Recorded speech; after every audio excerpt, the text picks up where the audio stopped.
دل برگتی من ما قیمت همراه ما بهار به سر ما تبوردیان مویه دل برگتی من ما قیمت همراه ما بهار به سر ما تبوردیان مویه. زندگی روستایی همینه، هر روز باید درخت‌ها رو هرس کنیم.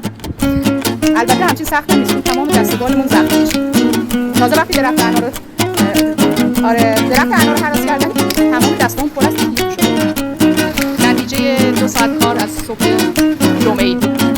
ها دلبر ها دلبر ها دلبر عاشقیه دا ها دلبر آخر جداییه دا ها دلبر عاشقیه دا ها دلبر آخر جداییه دا. موفق شدی.